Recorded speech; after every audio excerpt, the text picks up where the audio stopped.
serviteur, n'ajoute pas au contrat. Ne modifie pas le contrat. Car modifier le contrat, c'est de l'escroquerie. Et nous escroquons Dieu souvent. Vous vous êtes entendus, multiplie, mais toi tu changes, garde. Je ne sais pas pourquoi, aujourd'hui, j'ai le fardeau de parler plus aux serviteurs de Dieu. Mes frères, nous n'avons pas la liberté de modifier la Bible. Nous n'avons pas la liberté de corriger la Bible et de l'interpréter comme nous voulons, selon nos limites et notre intelligence. Lorsque la Bible te fait mal, prêche-la. Elle te donne la joie, prêche-la. Ne prêche pas les parties que tu aimes et tu préfères, ne modifie pas le contrat. La Bible dit celui qui ajoute, son jugement sera ajouté. Et celui qui retranche, sa récompense sera retranchée. Quel que soit le niveau de la parole que tu n'as pas le droit de modifier la parole. Tu n'as pas le droit de modifier la parole et d'ajouter à la parole. Que tu connaisses le grec, l'hébreu, ça ce n'est pas mon problème. Tu ne peux pas modifier la Bible. Ce verset-là, je ne l'aime pas. Oh, je ne le prêche plus. Ah, celui-là, il est trop dur. Je ne le prêche pas. Celui-ci, si je le dis, ils vont se fâcher. Je le corrige. Arrêtez de modifier le contrat. Faites ce qui était dit. Ne garde pas lorsque tu dois multiplier. N'oublie jamais le contrat. Le problème aussi, des fois, après avoir servi Dieu pendant longtemps, nous oublions notre appel. Ô homme de Dieu, lorsque tu as reçu ton appel, qu'est-ce que Dieu t'a dit au départ? Qu'est-ce qu'il t'avait dit? Il t'avait dit que tu prêcheras dans les villages, mais tu n'y vas plus. Tu vois? Il t'avait dit que toi, tu prieras toujours pour les malades. Tu ne pries plus pour les malades. Tu ne respectes plus le contrat. Qu'est-ce que Dieu t'avait dit? Parce qu'après des années, on oublie le contrat. On oublie le contrat. C'est pourquoi vous devez tout le temps lire le contrat. Lisez les prophéties que vous avez reçues. Lisez régulièrement la parole afin de demeurer dans le contrat pour ne pas modifier et ajouter. Car mes frères, on peut oublier. Après des années de service, on peut oublier même pourquoi on sert Dieu. Oui, on peut oublier pourquoi on sert Dieu. On peut oublier. Tu peux oublier ce que Dieu t'avait dit au sommet de la montagne. Tu peux oublier ce que tu avais dit à Dieu au départ. Ce que vous êtes promis. L'homme a entendu, multiplie, mais lui il a gardé, il avait oublié le contrat.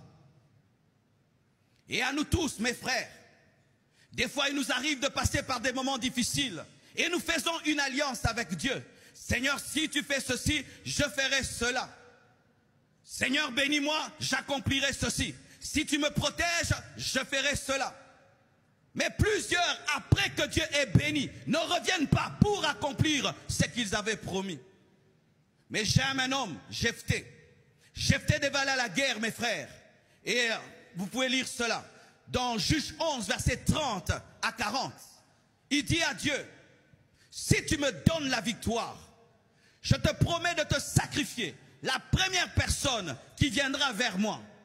Et Dieu accomplit sa part du contrat. Il donne à Jephthé la victoire. Et qui vient? Sa seule fille. Sa fille vierge. Vient vers lui en chantant et en dansant. Et Jephthé dans les pleurs, il est triste. Mais sa fille lui dit, accomplis ce que tu as promis. Et il offre à Dieu sa seule fille vierge. Combien de fois nous modifions les choses? Seigneur, si tu me bénis, je donnerai toujours ma dîme. Oui, lorsque ton salaire était un salaire de 100 €, oui. Quand c'était un salaire de 1000 €, oui. Mais quand maintenant c'est 100 000 €, 10 000 €, tu deviens incapable de donner 1000 €. Tu as refusé de donner ta fille vierge.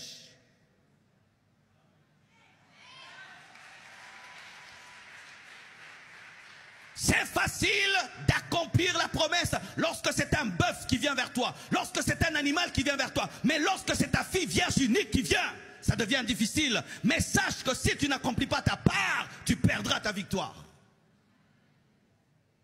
Anne a prié de même. Seigneur, si tu me donnes un enfant, je te le donnerai. Et Dieu lui donne un enfant. Vous savez, une femme qui pendant longtemps n'a pas eu d'enfant.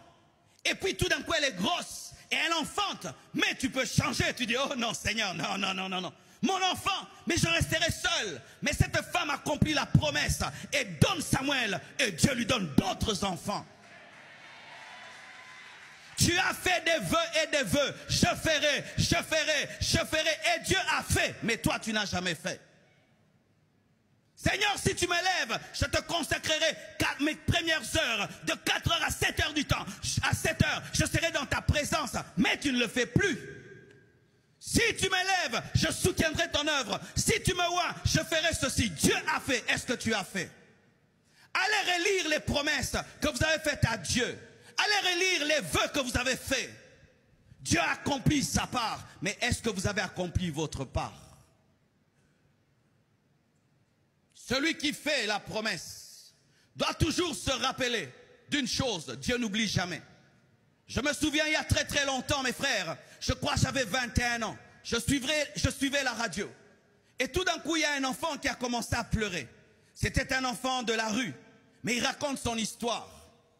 Il fut un enfant élevé par sa mère et son père. Mais un jour, ses parents divorcent. Et la deuxième femme de son père déclare qu'il est sorcier. Et il se retrouve en pleine rue, en train de mendier, en train de dormir dehors. Et cet enfant pleurait. Et Dieu m'a dit, j'ai commencé à pleurer avec lui. Et j'ai dit à Dieu, Seigneur, bénis-moi afin que je prenne soin de tels enfants. Là, j'étais pauvre, un jeune garçon de 21 ans, ayant comme seule richesse ma mousse et mes vêtements.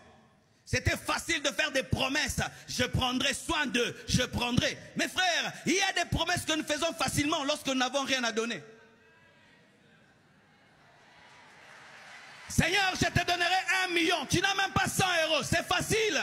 Hey, 1 million. Donne-les, on verra. Donne-les. Donne-les. Et là, j'ai promis, mes frères, j'avais 21 ans. Et puis, je suis devenu pasteur. Et puis, Dieu a commencé à me bénir. J'avais oublié. Il m'a rappelé ma promesse. Quand j'avais 21 ans, Dieu n'oublie jamais. Il m'a dit, tu avais dit. Et aujourd'hui, je paye les études des orphelins. Je les soutiens. Et Dieu a béni ma vie.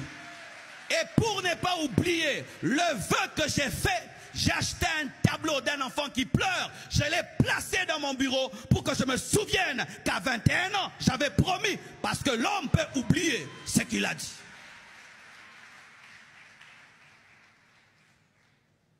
Arrêtez de parler vite devant Dieu. Prenez le temps de réfléchir. Ne prenez pas les vœux à la légère. Faites très attention. Dieu est très sérieux. Même quand tu as 15 ans, tu fais un vœu à Dieu. Dieu te prend au sérieux. N'est-ce pas que certains, vous êtes convertis à l'âge de 12 ans. Tu as dit, je te donne ma vie. Il a pris ta vie, vrai ou faux? Il a attendu que tu grandisses. Il a pris ta vie alors que tu avais 12 ans. Et donc il a pris au sérieux tes paroles. Mais il y a des personnes qui ont 40 ans, qui parlent et qui reparlent, qui corrigent et qui reparlent, et qui disent, Seigneur, on recommence à zéro, comme si Dieu était leur enfant. Alléluia. Ne retranche jamais à ce que Dieu t'a dit. Respecte le contrat. Un jour, un homme de Dieu devait prêcher dans une grande église. Et quand il arrive là, Dieu lui dit, mon fils, prêche sur le pardon. Ah, il regarde la beauté de l'église, la grandeur de l'église, les vestes et les cravates. Il change de message comme si ce sont les cravates qui vont se convertir et aller au ciel. Il n'y a pas de prédication pour les riches ni pour les pauvres. L'âme de l'homme, c'est l'âme. L'esprit, c'est l'esprit. Qu'il soit riche, qu'il soit pauvre, ils ont tous besoin du même message. Et il regarde, il dit non, un message sur le pardon, mais ils n'en ont pas besoin, une église avec des moquettes et tout. Il a été ouin par la climatisation. Du coup, il change de message. Il commence à prêcher sur l'excellence. Il commence à prêcher sur la prospérité. Vous allez monter tout. Et le pasteur le regardait. Quand il a fini, le pasteur est allé le voir. Pasteur, merci pour le message d'aujourd'hui, il était très bon.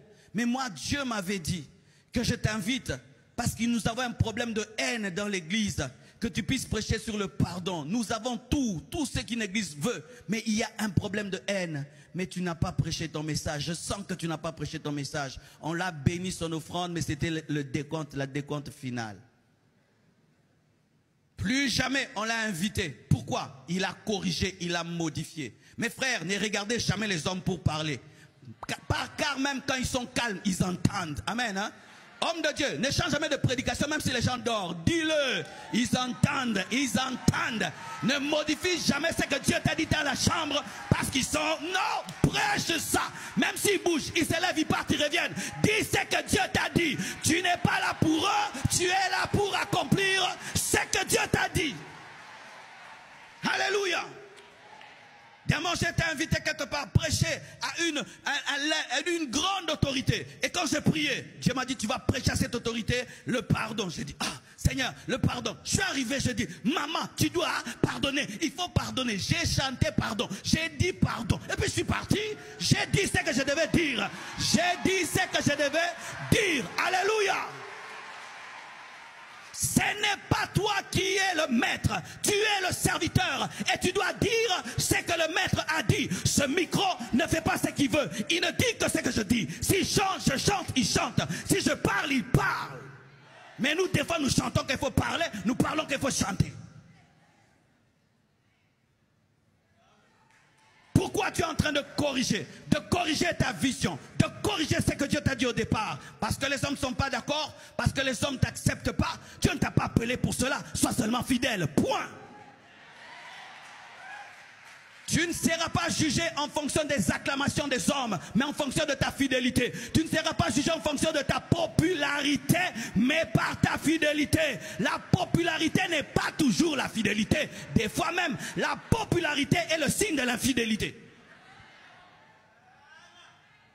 Je suis très aimé, très suivi, donc je suis fidèle. Archi faux.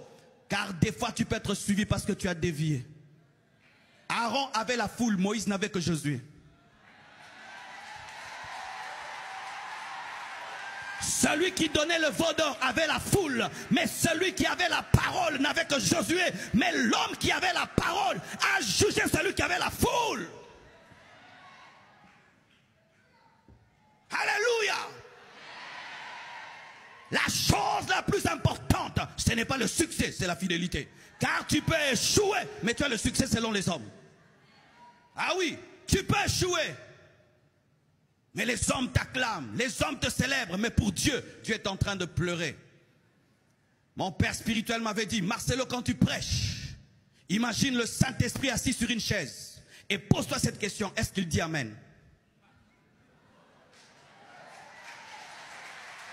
Quand tu prêches, est-ce que le Saint-Esprit dit Amen? Ou le Saint-Esprit dit, hey, c'est la première fois que j'entends ça, même moi, je ne connais pas. Waouh, quelle révélation! Oui, des fois nous étonnons, même le Saint-Esprit dit, ah, quelle révélation. Ajoute encore parce que même moi là, je viens d'apprendre. Arrêtons d'ajouter à la parole. Arrêtons de corriger la vision.